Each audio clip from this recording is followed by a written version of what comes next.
এসো আমরা এতক্ষণ যা শিখেছি তার সব কিছু আলোচনা করি। এটি এক ধরনের নতুন পরীক্ষা।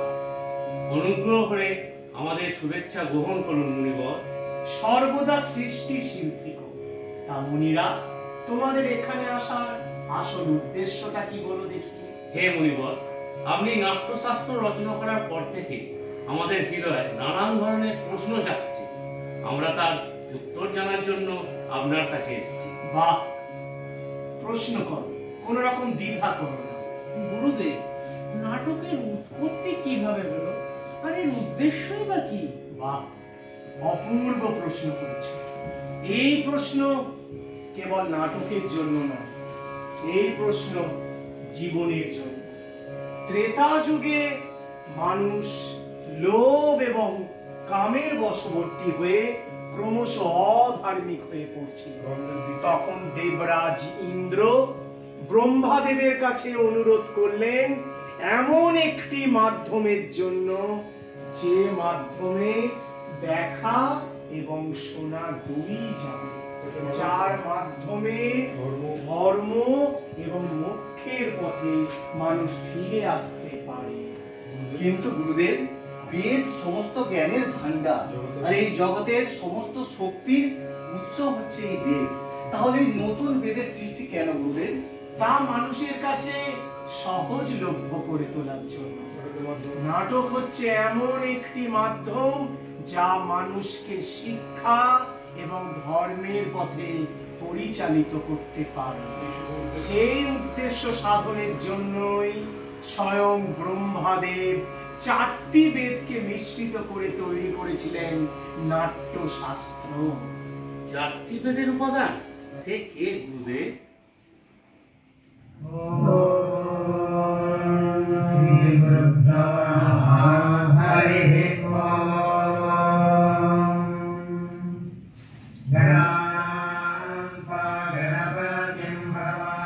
তুমি যেটি শুনছো এটি ঋগ্বেদ থেকে গৃহীত, গান সামবেদ থেকে, অভিনয় যজুর্বেদ থেকে, আর রস অথর্ববেদ থেকে।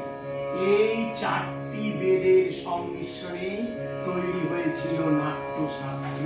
গুরুদেব, নাটক কি তাহলে দেবতাদের জন্যই তৈরি হয়েছিল? না, স্বয়ং ব্রহ্মার কাছে অসুররা এই প্রশ্নই করেছিল, কিন্তু স্বয়ং ব্রহ্মা তাদেরকে জানিয়েছিল নাটক হচ্ছে সকলের জন্য। মানুষ, দেবতা, অসুর সকলেই সুখ এবং দুঃখ নিয়ে জন্মায়। নাটক হচ্ছে পৃথিবীর এমন একটি মাধ্যম যার মাধ্যমে দুঃখ, ক্লান্তি, জড়তা থেকে মানুষ মুক্তি পেতে পারে।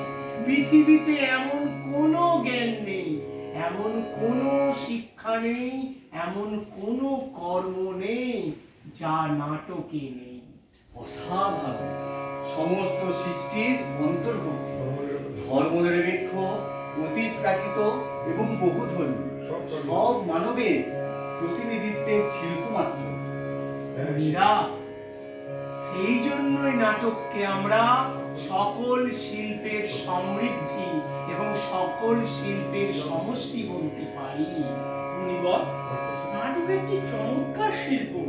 যেমন আমাদের শরীরের নিঃশ্বাস প্রশ্বাস, তেমনই এটা গুরুত্বপূর্ণ।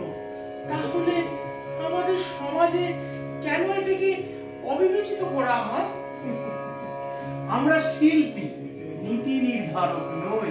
আমাদের কাজ শিল্প করা, শিল্প সৃষ্টি করা এবং নীতি নির্ধারকদের ব্যবহারকে সঠিক পথে চালিত করা। নাটকের কাজ সকলকে নিয়ে। নাটক হচ্ছে এমন একটি মাধ্যম, নাটক হচ্ছে সমাজের দর্পণ। নাটক শুধুমাত্র শিল্প নয়, যুগে যুগে অনেক সমস্যার সমাধান করেছে এই নাটক। নিঃসন্দেহে ঋষিরা শিল্পহীন সমাজ ওষুধের সমাজ, এই আশা এবং প্রত্যাশা নিয়েই এই সমাজ সকল শিল্পকে এবং শিল্পীদেরকে প্রাপ্য সম্মান দেবে। সেই জন্যই স্বয়ং ব্রহ্মাদেব এই নাট্যশাস্ত্রকে পঞ্চম বেদ বলেছেন। পঞ্চম বেদ? হ্যাঁ সমস্ত বেদের মেন। হ্যাঁ, এসো এসো ঋষিরা, আমার শিল্পী ছাত্ররা সবাই অপেক্ষা করছে তোমাদেরকে স্বাগত জানানোর জন্য। তারা অভিনয়ের জন্য সবাই প্রস্তুত নিচ্ছে। বলো, জগতের সকলের মঙ্গল হোক, জগতের সকলের মঙ্গল হোক, সকলের সমৃদ্ধি হোক, সকলের সমৃদ্ধি হোক, মাথার উপর পরিষ্কার আকাশ থাকুক, মাথার উপর পরিষ্কার আকাশ থাকুক, ভদ্রলোকগণ নির্ভীক হোক, ভদ্রলোকগণ নির্ভীক হোক, জগতের সকল অমঙ্গলের পরাজয় হোক, জগতের সকল অমঙ্গলের পরাজয় হোক। নমস্কার। আমরা পশ্চিমবঙ্গের হুগলি জেলার হরিপাল আশ্রমিকের পক্ষ থেকে এই পঞ্চম বেদ নাটকটি মঞ্চস্থ করলাম। আমি ভরতমুনি চরিত্রে তাপস দাস। প্রথম ঋষি নির্মল্য চ্যাটার্জি।